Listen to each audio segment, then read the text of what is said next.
зөвхөн таал өрхөө төлөө хариул.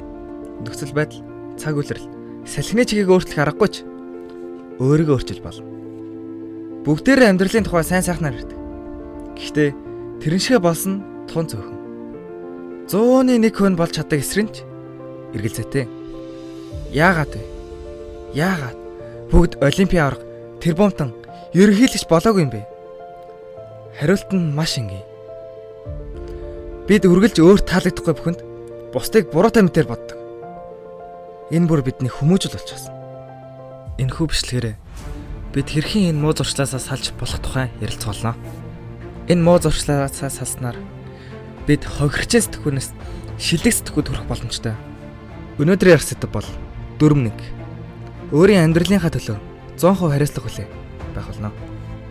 Зөвхөн эзэн хүн л өөрийнхөө амьдралын чанар чанцааг ганцаараа бүр хариуцдаг. Энэ үнэн байдлын тухай энэхүү дүрм өгүүлэх болно. Анхаарлаа хандуулж дуустал үзээрэй.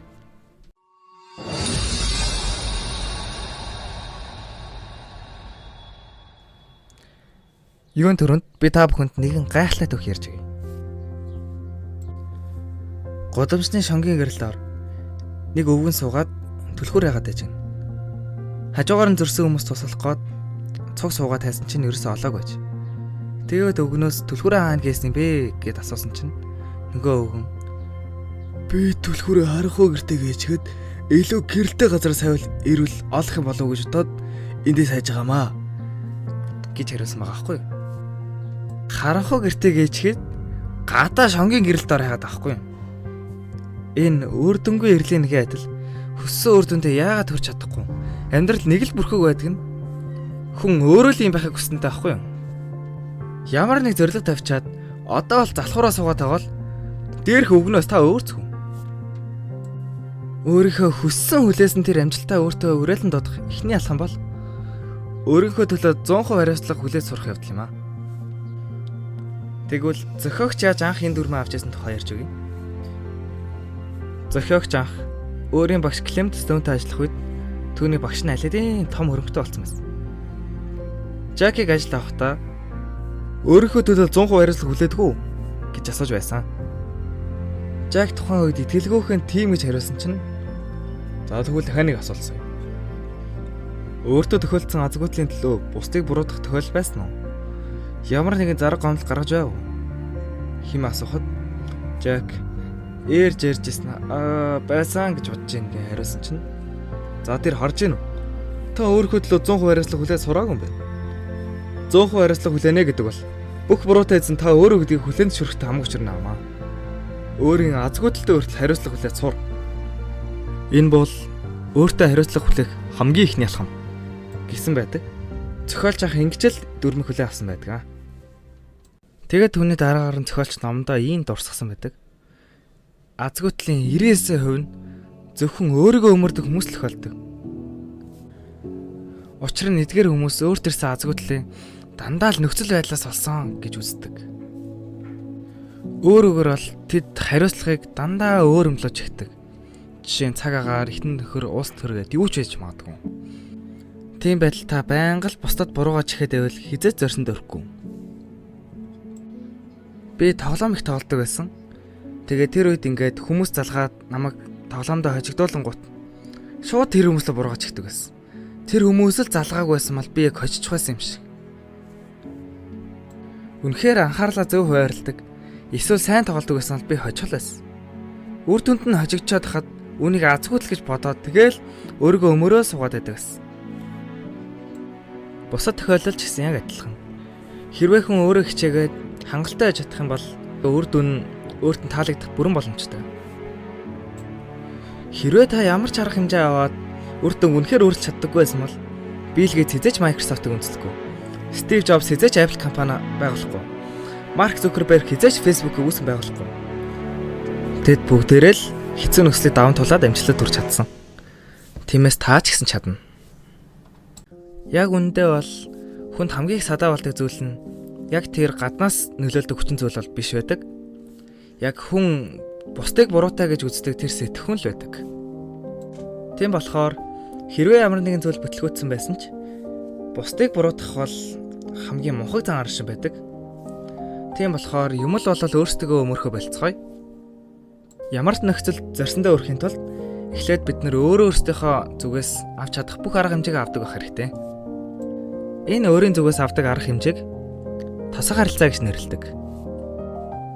Сайн бодоод үзэх юм бол ямар нэгэн үйл явдал боллоо. Хүн тэрийг яаж хүлээж авахаас хамаарат харилцаа адилгүй үр дүн өгдөг шүү дээ. Үүнийг томьёогоор илэрхийлбэл үйл явдал дээр нэмэх нь тосгох харилцаа, тэнцүү, үр дүн. Тиймээс бид нэг зүйлийг ойлгох хэрэгтэй. Ямар ч үр дүн, амжилт, эсвэл азгүйтэл бүгдээрээ л бидний тосгох харилцаагаас 100% хамааралтай байдаг. Тиймээс хэрвээ танд үр дүн таалагдахгүй бол өөрийн тосгох харилцаагаа өөрчлөх хэрэгтэй. Тосгох харилцаагаа өөрчилснөөр хүнд ямар том гайхамшиг үүсдгийг нэгэн чигээр тайлбарж өгье. 1994 онд Нортрижийн газар хөдлөлтөөс болж найдварыг төгжирдэг болсон байна. Төгжрөлд орсон нэгэн жолоочийн цонхыг сурвалжлагч шоо тогшоод энэ бүхэнд хэрхэн хандж байгааг нь асуухад тэр хашгир ууртайгаар "Энэ Калифорник үзий ядж чинь эхлээ төмөр дараа нь үер одоо хараач газар хөдлөлтийн гам шиг үүрээр гэрээсээ гараач ажиллаа оцор шин гэж боддоо" хэмээн орилсон байгаа байхгүй. Дараа нь сурвалжлагч арын машины цонхыг оштогшоод нөгөө асуудлаа тавьсан чинь тэр жолооч гэрэлсийн нэмсгэлээр огтон ямар ч асуудалгүй. Би гэрээсээ 5 цагт гарсан. Ийм нөхцөл байдалд манай эзэн надаас илүү шаардах боломжгүй гэж бодож байна. Надад хөгжмөнтэй болон Испани хэлний бичгтэй хурцаг хангалттай байгаа. Гар утас ч бэлэн байна. Халуун савнд бэлэн цай, өглөөнөө зуурч авч арсан. Унших ном ч их авчирсан. Одоо бүх юм хэвэн гэхээс ч өөр юу гэвтээ хэмээн хариулсан байгаа хгүй. Одоо нэгтлээ. Хэрвээ бидний томьёонд газар хөдлөлт, замын төгжрөл үйл явдлаар орсон бол бүгдээрээ л бухимдах ёстой. Гэхдээ хувь хүний тосгох харилцаанаас хамаарат өөрөөр үр дүн гарч ийн. Ямар үр дүн гарсан бэ гэвэл эхнийх нь бүгдийн сөрөг сэтгэлээр бүгдийн сөргөөр хүлээж авсан байхад нөгөөх нь эрэг сэтгэлгээгээр бухимдан гомдлгүй үр дүнтэйгээр эрэг хүлээж авсан байгаа байхгүй. Ийм өөр сэтгэл үр дагаврыг эзэндээ үлдэх бүрэн боломжтой байдгийг энэ жишээнээс харлаа штэ. Бас нэгэн өөр жишээд өртөө. Өмнөд Калифорнид Lexus машины бизнес эрхэлдэг хосууд байсан байгаа юм л та. Тэд үйлчлүүлэгчтэй маш эерэг ханддаг. Тэгээд тэр нь ч гэсэн маш том нөлөөтэй хүмүүс маш их үйлчлүүлэг байсан. Тэгсэн чинь дайн тулаан гарснаас болоод хүмүүс машин авахаа бэлчжээ. Тэгээд хосууд нэг л зүйлийг ойлгосон. Бид тосгох харилцаагаа өөрчлөх ёстой гэдэг зүйлийг. Төд бодлого тэд гайхалтай шийдэл олсон. Тэр шийдэл нь юу вэ гэвэл машинаа унаалж үзэх явдал. Тэгснээрээ хүмүүс ядуу ч гэсэн яг машиныг унж үзээд яг хорхоог нь хөдөлгөж чадах юм бол хүмүүс адилхан л өмнөшгөө илүү сайн авна гэж бодсон байгаа байхгүй юу? Тэгсэн чинь энэ шин шийдэл нь бүр өмнөхөөс нь илүү орлогыг оруулж өгсөн байгаа. Нөгөө тамиандаа оруулж үзвэл дайн тулаан бол үйл явдал. Харин хосуудын авсан шин шийдэл бол тос харилцаагаа өөрчилсөн явдал. Тэгээд маш их орлого олсон нь үр дүн байна. Эндээс нэг зүйлийг ойлгох хэрэгтэй. Хүн тос харилцаагаа өөрчилснөөр ямар ч нөхцөл байдлыг өөрийнхөө талд эргүүлэх бүрэн боломжтой гэдгийг энэ жишээнээс харж байна. Тиймээс өнөөдөр бүрэлдээд байгаа энэ нөхцөл байдал бол өнгөрснөөс таны сонгосон өөрийн үйллийн үр дүн гэдгийг хүлээн зөвшөөрөх хэрэгтэй. Та өөрийн 1 сая төгрөгөө шоу цэнгэнд өрөөд үр дагаварт нь ямар ч мөнгөгүй болох. Эсвэл тэр мөнгө хадгалаад дараа нь өөр юмд ашиглах. Аль нь ч байсан таны тос харилцаагаас хамаарат үүсэж байгаа үр дүн юм шүү. Иймээс хэрв таны сэтгэл санаа болон амьдралд болж байгаа бүхэн чинь нэг л тааламжгүй бол тэдгээр тандах тосгох харилцаагаа өөрчлөөд үзээрэй. Сөрөг сэтгэлгээрээ эргээрсэл. Өөрийн дадал зуршлаа, хүсэл мөрөөдлөө, хэл яриа, найз нөхдөж солиод үзээрэй. Энэ нь таны амьдралдаа хэлсэн хамгийн зөв сонголт болж магадгүй. Бичлэг эхэлснээс хойш ярьсан бүх зүйлээ дүгнээд үзвэл хүссэн үр дүндээ хүрэхийн тулд та өөрийнхөө үйлдэлд 100% хариуцлага хүлээдэг байх хэрэгтэй. 100% хариуцлага хүлээнэ гэдэг бол өөрийн азгүй тал хүртэл хариуцлага хүлээх явдлыг хэлж байгаа. Энэ бол амжилттай нөхөрлөх хамгийн чухал болцол. Тэр азгүй тал гэдэг нь уг үндсэндээ бол Нөхцөл байдлыг өөрийнхөө төлөө зөвөр хүлээж аваагүй хүмүүсийн өөрт ирсэн үр дүн байдаг. Тэр хэрхэн хүлээж авах хандлагыг нь тосох харилцаа гэж нэрлэдэг. Зөв тосох харилцаатай хүмүүс нөхцөл байдлыг зөвөр хүлээж аваад өөртөө сайн үр дүнг дуудаж чаддаг. Энэ процессыг томьёогоор илэрхийлвэл үйл явдал дээр нэмэх нь тосох харилцаа, тэнцүү, үр дүн. Тиймээс өнөөдөр танд бүрлээд байгаа бүх үр дүн таны тосох харилцаагаас 100% хамааралтай байдаг шүү гэдгийг ойлгох хэрэгтэй. Тиймээс хэрвээ үр дүнг өөрийнхөө хүснээр байлгахыг хүсвэл та эхлээд тосох харилцаагаа өөрчлөх хэрэгтэй.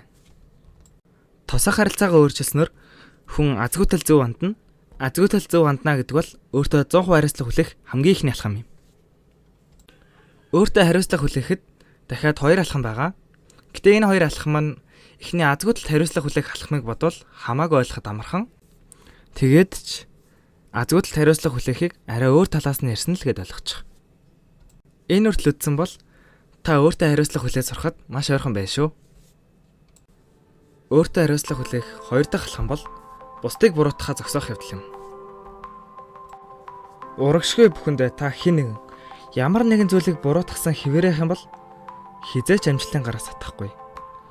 Үнэхээр та ялагчаар тодорхойг хүсэж байгаа юм бол таны бодол сэтгэлгээ, үйлдэл, мэдрэмжийн эзэн та өөрөө бөгөөд өөрийн сонголтоороо одоо байгаа бүхэндээ хүрснийг шууд хүлээн зөвшөөрөхөөс өөр гарц үгүй. Та өнгөрсөн зөндөө олоодаа бүтлгүүч байсан. Эсвэл одоо маш олон муу зуршилтай бол тэр зуршлыг хураасан нь та өөрөө л байсан. Өөр хинч биш. Үүнийг л ойлгох хэрэгтэй. Өөртөө 100% хариуцлага хүлээх 3 дахь алхам бол гомдлохоо зогсоох явдал юм. Гомдол гэдэг нь таны хүссэн нөхцөл бий болоогүй үед танд үүсдэг мэдрэмж юм. Мэдрэмж гэдэг бол таны дотор үүссэн үр дүн. Үүнийг та тосох харилцаагаараа өөрчилж сайн үр дүн болгож болно. Тэгээд ч одоо нэг зүйлийг ойлгож байгаа гэж бодож байна. Гомдол мэдүүлээд та юу ч олж авахгүй. Ёо, төвчрээ ямар их юм бэ? Манай багийн хүн яагаад ийм муу тоглолт юм бэ? Хүүхэд яагаад үгэнд орохгүй байгаа юм бэ? Гэж гомдлоод төвчрээ багасаад багийн ч хүн сайжраад хүүхэд ч үгэнд орно гэж байхгүй шүү дээ. Тэгсээр нэ та яг тосох харилцаагаа өөрчилж үзсэн үү? Гэтэ яг үндэ тосох харилцаагаа өөрчилждэг бол та гомдолч мэдүүлэхгүй шүү дээ. Тэгээд ч нэг зүйлийг асууя. Та гомдлоо яг тэр гомцсон үндэ шууд гаргаж үзсэн үү? Хүмүүс гомдол гаргахтаа ихэнхдээ гомдлын эзэн дэш өөр хөндлөнгийн үнд бултуулан чихэнд нь хонх уяад байдгийг та ажигсан л ах. Мэдээж хүний эргийг өөр хүн яаж хариуцах вэ? Ажилдаа ирээд ихнэрээ муулаад, гэртээ очиод ажлынхнаа муулаад юус амраахгүй. Яагаад гэвэл эзнээс нь далдвал ослгүй шүү дээ. Шууд ихнэртээ очиод шууд ихнэрээ гомдлчих юм бол бөө хэрүүл болно шүү дээ. Яагаад тэхгүй байна гэвэл нэг хэсэнтэй хулчээснийх байхгүй. Мэдээч ямар нэгэн зүйл таалагдахгүй гомдол нэдүүлэхийг гарнаа. Тэр үедээ шууд эзэнд нь хэлж үр дүнтэй үйл хийхэд суралцах хэрэгтэй. Амжилтын эсдүүд бол дандаа л ингэдэг. Тиймээс та нэг арааг эргүүлэхийн тулд өөрөө араа болон эрг. ертөнц танд ямар ч өргүй. Та бүгдийг өөртөө бий болох эрхтэй биш, үүрэгтэй. Энэ бичлэгийг үзэж байгаа та бүхэн нэг бол өөрийн нөхцлөө бүтээгч, нэг бол идэвхгүй ажиглагч. Нөхцлөө бүтээгч гэдэг бол өөрийнхөө хүссэн үр дүнд хүрэхин төлөө ямар ч үйл хийхээс босдоггүй үнийг хэлдэг. Харин идэвхгүй ажиглагч гэдэг нь ямар ч үйл хийдэггүй үнийг хэлдэг. Одоо би нэгэн жишээ дурдна. Та энэ жишээг сонсоод өөрийгөө нөхцлөө бүтээгч хүн үү, идэвхгүй ажиглагч хүн үгүй юу? Өөртөө нэг буул тэгээд үзээрэй. Нэгэн залуу орой бүр шөнө болт ажилдаг. Гэртээ ядар төл зайнтай урж ирээд тэмцээн ч юм уу юу ч хамаагүй телевизээр ширтээ суучна. Ийм ачаалаасаа болоод тэр үр хүүхдтэйгээ тоглолт наадах, их нэртэйгээ зугаалах тэнхэл байдаггүй. Ийм маягаар олон жил үргэлжлэнэ. Эхнэр нэг чухал юм ярэ гэж сануулна. Тэр үед залуу дараа нь гэж гараа зангаад үл сонсноо. Дараагийн оройн бас л ядарсан гэртээ ороод ирсэн чинь хоосон ширээн дээр нь би хүүхдүүд аваад явлаа гэсэн зураг сугтнаа. Энэ зурвсыг эхнэр нь үлдээсэн бөгөөд залуу ямар тавилгагүй хоосон гэртээ уйлаад үлднэ. Энэ залуу шиг ямар ч идэвхгүй байснараа олж долоодог юм гэж юу ч байхгүй. Залуу үнэхээр ядардаг. Тэгээд ямар ч гомдол мэдүүлээгүй ч гэсэн залуу охирол үлдэж байна. Ийм хүндхэн зүйл тохиолдсон ч гол буруут нь бас л тэр залуу өөрөө. Түрүүн хэлсэнчлэн ертөнц танд ямар ч өргүй. Та энэ бүгдийг өөртөө бий болгох эрхтэй биш. Бүр үүрэгтэй байхгүй юу? Бид өөртөө идэвхгүй байдлаараа өөрчлөлт зогсоож болох элдв буруу үйл ажиллагааг тоохгүй явсаар байгаад ийм үр дүнд хүрдэг. Энэ бол бас л таны хариуцлага. Үнэхээр л том зүйл мөрөөддөг, сайжраа гэсэн хүсэл байдаг л бол та нөхцлөө бүтээгч байх хэрэгтэй. Нөхцлөө бүтээгч байхын тулд та өөрийн азгуудад хариуцлага хүлээж, бусдыг буруутгаа зогсоож, гомдлохоо болох хэрэгтэй. Бас альва зорьсон зүйлээ байх ёстой хэмжээнд нь хүрэхийн тулд хийх ёстой бүхнээ хийдэг, дайчин зан чанартай байх хэрэгтэй. Ийм болохын тулд та тос харилцаагаа нэн дээрөө өөрчлөх хэрэгтэй. Хэрвээ та өөрчилж чадах юм бол таны амьдрал сэвсгээл өнгөрөөд ирнэ. Дотоод ба гадаад үр дагавар нь хэрхэн өөрчлөгдөж байгааг шууд мэдрэх болно. Дотоод үр дагавар нь би золиос болж гүйцлээ. Намайг дандаа ашиглаж байдаг. Би ч ховгүй амтан гэдгийн оронд ажил хэрэг хэвээ урагшилж байна. Би үйл байдлыг хяналтандаа байлгаж зөв тийш эргүүлэхэд бэлэн гэдэг итгэлээр солигдох болно. Гадаад үр дагаварт бол манад хүн орхоо боллоо. Энэ үлрэлт ямар ч орлогогүй. Манай шинэ бараанд гомдол ирсээр л байна. Гэхийн эсрэгээр банкны дансмын цулаасаар манай хилтэс тэргүүн болсон. Шинэ бараа нисэхмэд гүйж байна гэдэг итгэлээр солигдох болно. Гэдэг үр дүнгээр солигдох болно. Тиймээс яг одоо босоод өөрөөсөө энэ асуултыг асуугаад үз. Энэ бүхнийг би яасан бол зүгээр ухаасан бэ? Надад хайж орхих ямар муу зан чанар байна вэ? Яагаад өдийг хүртэл зөв үйл хийсэнгүй гэдэг энэ асуултуудын хариулт таны өнөөгийн буруутай үйлс болон ирээдүйн зөв үйл чинь ямар байх ёстойг танд ойлгуулад өгөх болно. Тэгээд тосгох харилцаагаа өөрчил. Олон шилдэгүүд тосгох харилцаагаа засан, зөрөгтэйгээр бодит байдалтай нүүр тулж, амьдралдаа хариуцлага хүлээсэн. Харин одоо таны ээлж миний ярианд итгээд тосгох харилцаагаа өөрчлөөд бодит байдалд өөрийн хүссэн нөхцлөө бүтээгээр шамдаж үр дүнгээ эрг байлгаарай. Тиймээс яг одоо нас азгуудтай хариуцлага хүлээж, бусдыг буруутгаа зогсоож, гомдлохоо болж, нөхцлөө бүрдүүлэгч болон өөрийн амьдралдаа 100% хариуцлага хүлээж эхлээрэй. Ингэснээр та хохирчийн сэтгүүгээ энэ хүрээд орхиж, дэлхийн шилдэгүүдийн эзэмшдэг шилдэг сэтгүүд хүрч чадах болно. Энэ сэтгүүд хүрэх үед таны амьдрал сэвсгээл өнгөрөх болно. Энэ нь тийм ч зөв биш. Энэ бичлэгээр ярьсан бүх хил аруудыг хэрэглэх үед та өөрийн мэдлгүй шилдэг сэтгүүд хүрсэн байна гэж боддоо. Эхлэхэд мэдээж ихээхэн хүчин чармайлт шаардлагатай л да. Гэтэ би та бүхний чадна гэдэгт итгэж байна. Учир нь амжилтын алга хүмүүст нэлттэй. Ийхүү 1-р дүрмийн агуулга энэ хүрээд өндөрлөж байна. Таалагдсан бол лайк болон subscribe-ад дарахаа бити мартаарай. Дараагийн бичлэг дүрм 2 байх болно. Энэ хүртэл үзсэн та бүхэндээ баярлалаа. Дараагийн бичлэгээр уулзлаа. Түр баяртай.